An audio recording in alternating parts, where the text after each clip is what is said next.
Hi, welcome to my channel, True Crime with Gael, where horror for the holidays has begun.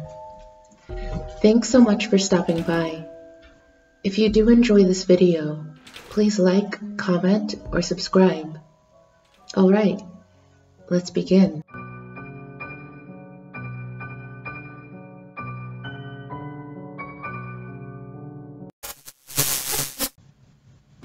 The South Valley in New Mexico is an area characterized by both urban and rural lifestyles. Its past settlements include the Native American Puebloans, then the Spanish and Mexican people. Since the 60s, the growth of Albuquerque's population and the desire for low-cost land for residential development has brought increasing pressure to sell the open areas and agricultural lands in the South Valley. Today, with the increasing pressure of development, many agricultural lands in the South Valley are being converted into residential areas. The agriculture and rural environments are being sacrificed for development because of the lower land prices. If this trend continues, the farmlands that provide the rural character of South Valley could be lost forever. According to the 2010 census, the household income, education levels, and housing values in the South Valley have increased slightly. Nevertheless, when the statistics are compared with those of the rest of the country, the overall percentage is still lower. The median income for a household is $36,821, and the median income for a family is $32,833. And about 17.4% of families and 25.9% of the population are below the poverty line. Too often, the negative aspects are highly publicized, and the many positive features, such as activities and community advocates, are not given enough recognition. However, many South Valley residents continue to value the beautiful landscape, rural atmosphere, and rich cultural traditions which shine through in the names of places and in its local celebrations. Two of these being their Dia de los Muertos celebration and Marigold Parade. Dia de los Muertos, or Day of the Dead, is an ancient tradition rooted in Mexico that celebrates life and honors those who have passed on. South Valley's celebration draws its influences from Jose Guadalupe Posada's early 1900s portrayal of personalities and professions as skeletons, or calaveras. Posada depicted rich and poor alike as skeletons in ordinary and sometimes outrageous but tragic life settings. For political satire and comedy, the Posada calavera always seemed to be laughing, frolicking, and up to some kind of mischief. The organizers of these celebrations want the public to laugh and maybe cry, but never be made to feel that they just walked away from something gory, foul, or traumatizing. This is in stark contrast to the events of January 20th, 2013, where Nehemiah Griego slid through the dark of the early morning, systematically executing the ones he claimed to love. Nehemiah Griego was born on March 20th, 1997, to a large Christian family. He was one of 10 children, Nehemiah being the 7th. Everyone who knew him said that he seemed like a normal, happy child with a loving family. The New Mexico teen was known as a bright and talented musician who played guitar, drums, and bass with the church choir. He was a champion wrestler who competed in wrestling tournaments throughout the state and country, and also dreamed of following his family's long tradition of military service. He would sometimes even walk around and take pictures of himself while wearing his father's old army fatigues. His family has stated that he was not a loner and was very active in his church's youth services, where he enjoyed playing basketball and made many friends. Every Sunday, Nehemiah would go to church with his family and volunteer in the services. It has also been reported that Nehemiah would sometimes travel down to Mexico with his father and older brothers to partake in missionary and rescue work. Nehemiah's father, Greg Griego, was an army veteran who joined the National Guard after graduating from high school. When his first marriage ended, he became involved in gang activity and dealt with drug addiction, which resulted in him spending time in prison. After being released, he reinvented himself as a pastor at the Calvary Chapel, a megachurch in Albuquerque, New Mexico, and his past struggles inspired his work. He worked with prison inmates and did a terrific job in helping to rehabilitate convicts and help them and their families re-enter society. Rene Palacios, the Assistant Executive Director at the Albuquerque Rescue Mission, said, "Greg was kind of a big guy. He had kind of an intimidating appearance at first glance. He had some rough edges. He had been involved with some rough people. But once you got to know him, he was not what he looked like. He was a very kind man. He always had a really quick smile, and most people who met him remember his kindness." Greg started a prison ministry at Calvary Chapel and also worked as a chaplain for the Albuquerque Fire Department, as well as a veteran advocate at a prison.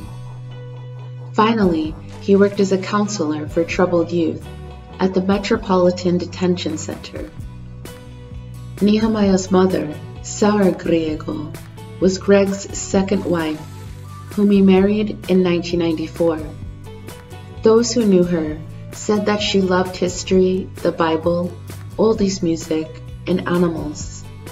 Sarah was also a homeschool teacher to her children and was active in both Calvary Chapel's Spanish and prison ministries. On January 19, 2013, documents provided by law enforcement after the shootings say that 15-year-old Nehemiah had been having homicidal thoughts for days and was annoyed with his mother. He went to an unlocked closet where his father kept weapons for the family's protection.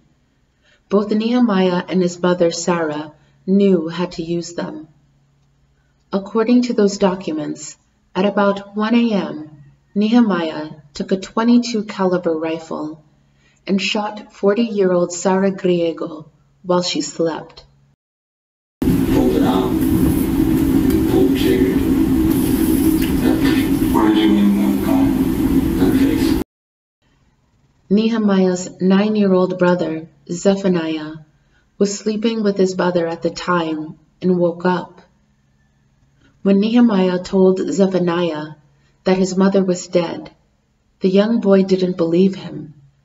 So Nehemiah picked up his mother's head to show his brother her bloody face. Nehemiah stated his brother became very upset and tried to stop her bleeding. Nehemiah told him he was next and shot 9-year-old Zephaniah in the head. He then moved to his sister's bedroom. When he entered, he noticed that his sisters were crying and were huddled together. He showed no signs of remorse as he shot 5-year-old Yael and 2-year-old Angelina in the head. He sat emotionless as he recounted shooting his mother and brother first, then his 2 younger sisters who were asleep in the next room. I just couldn't sleep. I had a hard time sleeping. So what'd you do when you were in your sisters? You know, I completely turned off my conscience. I really did. You know, I just let the beast come out. It is unclear how many times each victim was shot. Nehemiah then got an AR-15 and waited for 5 hours in a downstairs bathroom for his father to come home. Greg Griego was working the graveyard shift at a homeless shelter. His final shift would have run from 6 p.m. until 6 a.m. Saturday morning. He had been hired in November to work as the winter shelter monitor and to check in homeless individuals, assign them blankets, and keep watch as they slept. When 51-year-old Greg Griego walked into the house, his son ambushed him, shooting him multiple times with the AR-15. Fired 4 or 5 times. I got a good shot. Did you fire again after he was on the ground? Yeah, I shot him. Grabbed his face.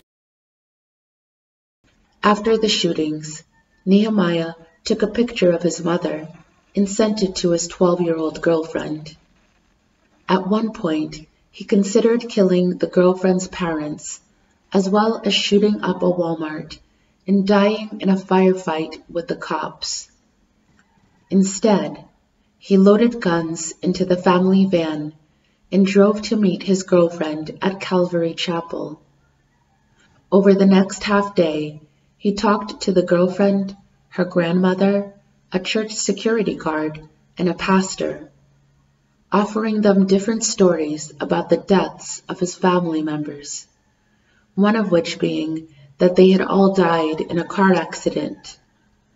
When he told everyone at the church that someone had broken into his home and killed everyone inside the night before, the security guard took Nehemiah back to the family home on the 2800 block of Long Lane Southwest in South Valley and discovered the scene at the blood-soaked home at around 8:30 p.m. He then called the police immediately. Why do children kill? Parricide is the act of murdering one's parents and is the rarest type of murder. In 2017, the FBI said that parricide accounts for about 2% of all homicide cases. Parricide offenders are usually male and younger than the age of 30, but over the age of 18, and there is usually some history of mental illness. However, adolescent parent killers usually do not have a history of mental illness. As of now, there are 3 types of parricide offenders: severely abused, mentally ill, and dangerously antisocial. Dangerously antisocial individuals usually kill their parents because they see them as an obstacle to a goal or desire. In my research, I read a paper entitled "Youthful Parricide: Child Abuse is Not the Primary Motivator," published in the Journal of Criminological Research, Policy, and Practice. In this paper, Sherry and Brooke Thompson suggest that the old theories are not true, and that continuing to assume that abuse is the main motive in parricide creates a bias in investigators and is consequently harmful to police investigations of those murders. They believe that there are 5 fatal personality clusters for youthful parricide offenders. The first type is erratic. These types are angry, violent children who are often referred to as ticking time bombs by friends and relatives. They are often involved in drug use and are seldom being abused by a parent. In fact, they are more likely to abuse their parents. These murders are often spontaneous. The second type is the alpha brat. These children seek attention and are often charming con artists and very much in charge at home. If an accomplice is involved, that person was carefully manipulated into being a hitman. Alpha brats are rarely abused and often spoiled, but they often claim abuse. The murders are usually very well planned. The third type is the anarchist. These children are broody and believe they are superior and smarter than those around them. This type of killer may have mass murder aspirations and often view their parents as an obstacle in need of removal. They are often involved in drug use, and about 1/3 of them will allege unsubstantiated abuse. Yet more of them engage in parental abuse than are abused. Their murders are equally planned and spontaneous. The fourth type is mission-oriented. These children are most likely to allege abuse that will never be substantiated. The murders are seldom spontaneous, and they are more likely to be successful in killing other people. The fifth type is tightly wound. These are kids who have learned to tightly control themselves, often to keep themselves safe. These children are much less likely to make false claims of abuse. None of the children from this cluster was known to have abused a parent prior to the murder.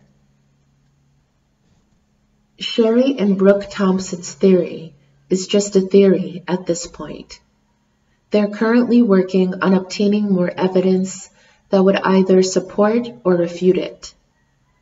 I found it really interesting though, because I hadn't considered that by assumptions that every child who killed their parents were abused really does affect my opinion of a child who commits parricide. When I first learned of this case, I immediately assumed that Nehemiah's parents had done something horrible to him. Sherry and Brooke Thompson call this assumption of the child's innocence the good child postulate. In addition to this, when I thought back to other stories I had learned of children killing their parents, I realized that in many of those cases, the child who killed murdered their otherwise nice parents for trivial reasons, like to continue dating someone their parents didn't approve of, or for money. Do you think Sherry and Brooke Thompson's theory is believable? I would love to hear your thoughts in the comments below.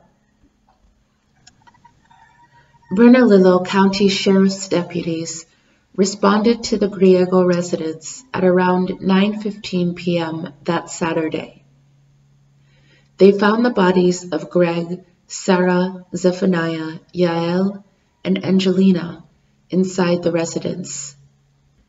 Nehemiah initially told investigators he had been at a friend's house all weekend and had arrived home at around 5:30 a.m. Saturday to find his family dead. But when deputies told him they had seen the bodies with gunshot wounds to the head, the teen confessed. The police said 15-year-old Nehemiah was unemotional during his confession, but gushed when he spoke about violent video games. After his arrest, he told investigators he was frustrated with his mother, but wouldn't or couldn't explain any further. He only seemed to show emotion when he spoke about video games he loved, such as Modern Warfare and Grand Theft Auto. After his confession, Nehemiah was arrested and charged with 5 counts of murder and 3 counts of child abuse resulting in death. This case led to people asking once again, do video games lead to murder? The short answer to this question is no. Researchers, led by Aaron Drummond from New Zealand's Massey University, re-examined 28 studies from previous years of data gathered from more than 21,000 young people around the world that looked at the link between aggressive behavior and video gaming. This method is known as a meta-analysis. Meta-analysis is the examination of data from a number of independent studies of the same subject in order to determine overall trends. The new report, published in the Journal of Royal Society Open Science in July 2020, found that when bundled together, the studies showed a statistically significant but minuscule positive correlation between gaming and aggression.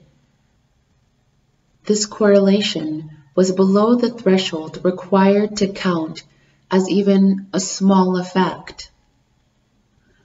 The various studies included in the research dated back to 2008 and had reported a range of effects, including a small positive correlation between violence and video game use in around a quarter of them, and no overall conclusion in most of the rest, with one 2011 study finding a negative correlation. One common argument for a negative effect of gaming is that small harms can accumulate over time, meaning that if a player ends every game slightly more aggressively, then over the long term, that might add up to a meaningful change in personality. However, the study finds no evidence for such an accumulation, and in fact finds evidence pointing in the opposite direction. Studies consistently find that the long-term impacts of violent games on youth aggression are near zero. While the link between violent video games and increased aggression may be slim, other studies have shown interesting effects on wider emotional behavior. Research from the University of New South Wales in 2018, for instance, found that people who frequently played violent video games were less distracted by violent images in other contexts, a phenomenon the study author called emotion-induced blindness. Do you believe violent video games can affect the way a person processes violent images in the real world? I would love to hear your thoughts in the comments below. In October 2015, Nehemiah pled guilty to 2 counts of second-degree murder and 3 counts of child abuse resulting in death. In January 2016, Nehemiah appeared in juvenile court for a sentence hearing to determine whether or not he would be charged as an adult. If he was charged as a child, he would receive mental health counseling and would then be released at the age of 21. However, if he were to be charged as an adult, he could be sentenced for up to 120 years in prison. Nehemiah's family was split. An aunt and an uncle decided to be witnesses for the defense because they had forgiven Nehemiah and believed that Greg Griego would have wanted them to do so. But his grandfather, older sister, and other family members were urging the judge to impose an adult prison sentence. Other members of the extended family, many living in California, were not testifying for the prosecution, but sent a letter to the judge to say that Nehemiah Griego should be sentenced as an adult. They included Nehemiah's older sister, Vanessa Lightborn. The letter said, "Nehemiah has not expressed any remorse, and he possessed the mental capacity to know right from wrong at the time of the murders, and was fully cognizant of his murderous action. His family expressed concern about their own and the public's safety should Nehemiah be released when he's 21. And they stressed the calculating nature of the killings, especially of Greg Griego. While my helpless brother rushed to his mother's aid, trying to stop the bleeding and wiping her blood away, Nehemiah pointed the gun at his face and told him he's next, said Annette Griego. On February 11, 2016, Judge John J. Romero of the New Mexico Children's Court determined that, based on mental health evaluations, Griego is amenable to treatment and would be sentenced as a juvenile. While at Albuquerque's Sequoia Adolescent Treatment Center, Nehemiah had made several death threats towards officers and others while in custody. Another thing that occurred is that he was a victim of a predator. Nehemiah said that he started having a romantic relationship with a 35-year-old psych technician named Amber Lucero in 2014, when he was just 17 years old. Her job was to ensure that patients were following their treatment plans. Nehemiah is a monster, but I wouldn't wish getting taken advantage of in that way on anyone. This disgusting woman told police that she loved Nehemiah. She was charged with criminal sexual contact of a minor, but those charges were eventually dismissed. Unfortunately, the only punishment Amber Lucero received was the state suspending her with pay. On March 9, 2018, 2 weeks before Nehemiah was scheduled to be released at 21, the state prosecutor, James Grayson, and the Attorney General, Hector Balderas, were successful in appealing and overturning Judge Romero's decision. Annette Verreau, Nehemiah's older half-sister, ended up taking the stand for the prosecution. Today, one of Nehemiah Griego's half-sisters took the stand, telling the judge her own brother should be kept behind bars. Annette Verreau, Griego's older sister, told the judge she never saw her dad, Greg, and stepmom, Sarah, abuse Griego. She even said her dad favored him and knew the boy looked up to him. She got emotional about how her life changed when Griego killed her family and told the judge he is a danger to the public. There's so many memories and experiences my family and my children and my husband will never have with my father and with Sarah and with Zephaniah and Jael and Angelina,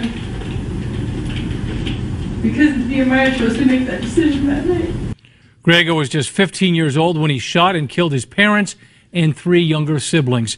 He pleaded guilty to second-degree murder. This week, a judge will decide if he is rehabilitated enough for release or if he should be sentenced as an adult and go to prison.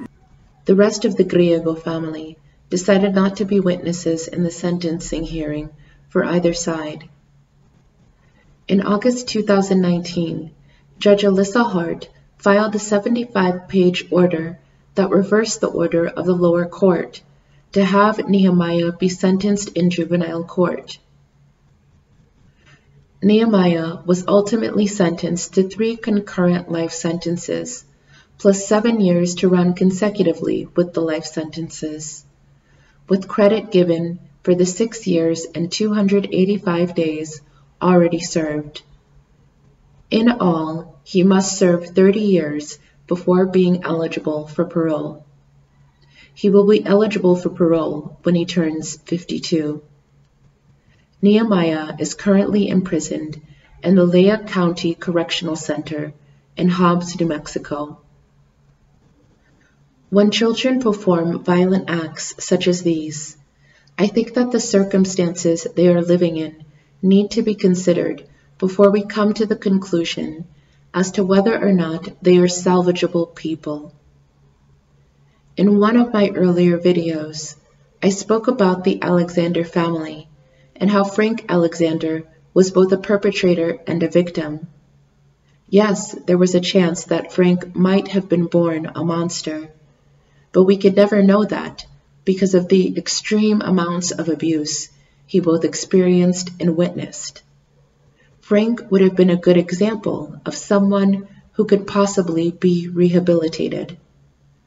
On the other hand, Nehemiah committed these brutal acts in 2013, and to this day, almost 10 years later, from all of my research, no one has hinted at his parents possibly abusing him or his siblings. None of his older siblings have come out in all this time and spoken of any abuse. I recognize that his parents may have been overprotective. My own parents rarely let us go anywhere but activities that had to do with church or some sort of education. It wasn't great, but they did it because they loved us, and it's not a good enough reason to kill. When he murdered his mother right next to his younger brother, he taunted young Zephaniah before he killed him.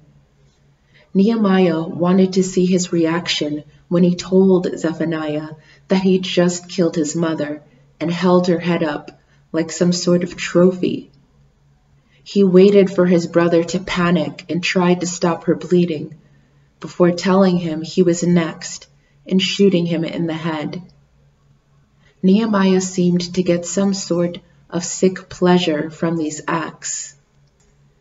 He claimed he lost his conscience when he continued to kill his 2 baby sisters, but I don't believe he had any sort of conscience to begin with. Nehemiah was a child, but his actions heavily hint at him having a serious antisocial personality disorder. I'm not a psychiatrist, but I strongly believe that he is a psychopath and has little to no chance of being rehabilitated. And that, my friends, is one of the reasons I'm terrified of having children. I don't want to give birth to a whole demon. This was a terrible crime, and as with every murder case, everyone lost something. My heart goes out to the family members. I can imagine having to choose between forgiving your family member who murdered your family and giving them support, and turning your back on them because their acts were unforgivable. Both sides of the coin are completely valid. I might be able to find forgiveness in my heart for someone that did this, but I would never forget, and I would want them to be in prison for as long as humanly possible. How do you think you would react in this situation? I would love to hear your thoughts in the comments below.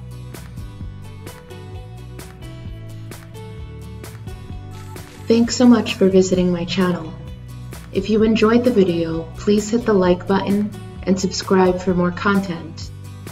And don't forget to hit the notification bell so you never miss a video. I'll be posting mostly true crime, but also other mysteries and conspiracy theories. Take care of yourselves. I'll see you soon. I hope your holiday seasons are going well, and that you all have peaceful and fulfilling weeks. Bye.